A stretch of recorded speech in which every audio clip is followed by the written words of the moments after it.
what most worries me are those cases where clearly good people who are not necessarily captured by tribalism per se are doing the unthinkable based purely on religious doctrines that they believe wholeheartedly without good evidence. So you have the person who joins ISIS who wasn't even Muslim before they converted 16 months ago, and they go all the way down the rabbit hole to the most doctrinaire, most committed, most uncompromising view of just how you have to live in this world if you're going to be Muslim.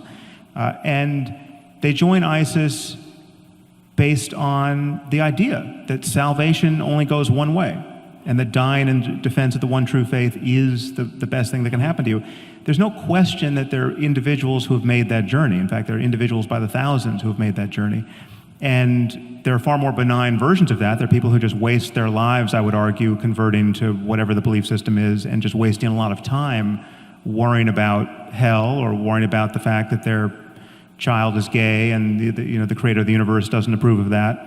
And there are all kinds of suffering that strike me as truly unnecessary, born not of, again, ape-like urges, but ideas that any rational person would, if believed, would follow to that same terminus. I mean, the thing is, if you buy the fact, again, to take Islam as a current example, if you buy the claim that the Quran is the perfect word of the creator of the universe, never to be superseded by anything humanity does now or 1,000 years from now, that commits a rational then the exercise of human reason is bounded by this, I would argue, pathological frame, which leads to certain outcomes that should really worry us.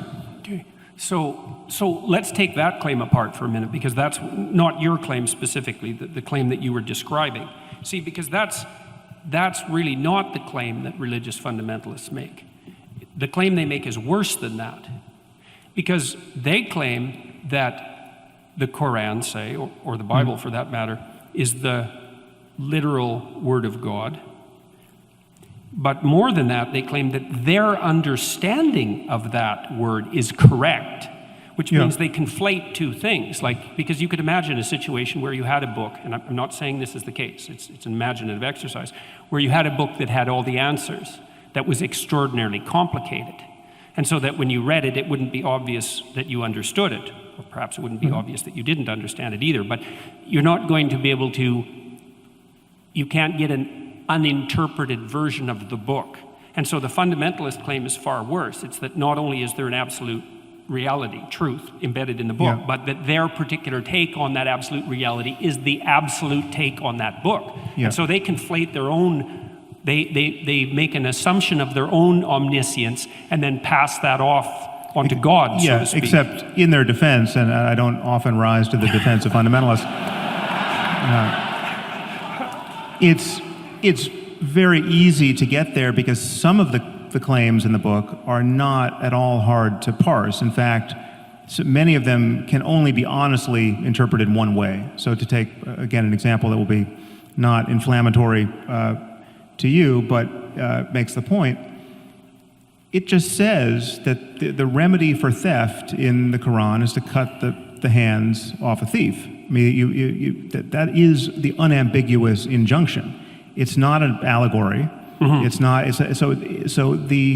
You have to indulge some kind of tortured interpretive scheme to avoid the shocking fact that the creator of the universe thinks you should live this way for all time. And people like ISIS, I mean, this is my claim. It's just most of what is in these books, and this is what worries me about those books because they can't be edited.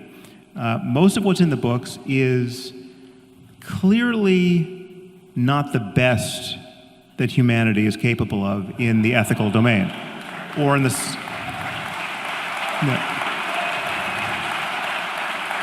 So clearly, and this is true for morality, most pressingly, but it's true for science, it's true for economics, it's true for anything else that we are wise to pay attention to.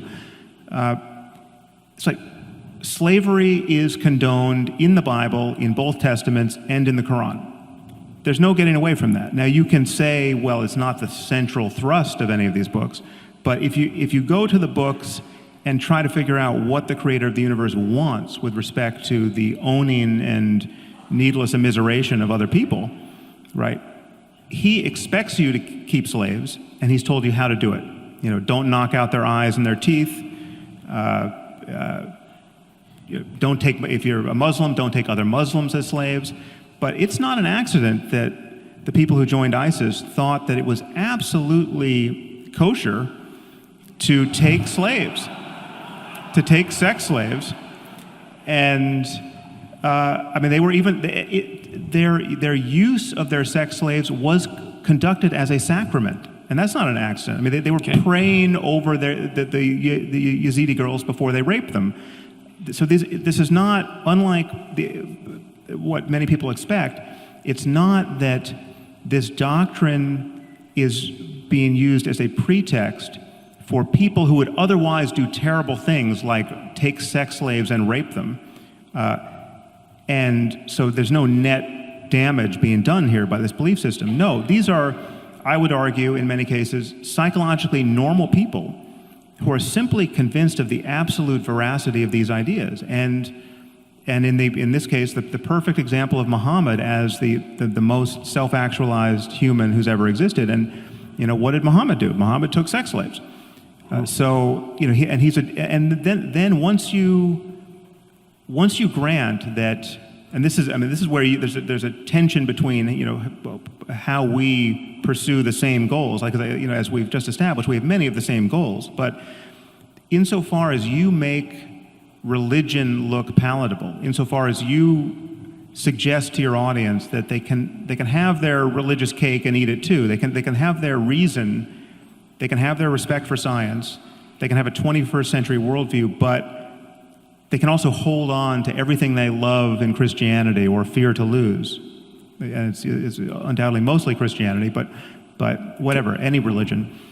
My concern is that it keeps us shackled to these Iron Age philosophies and these Iron Age conversations where we should be having a 21st century conversation about everything, ethics included. Okay, so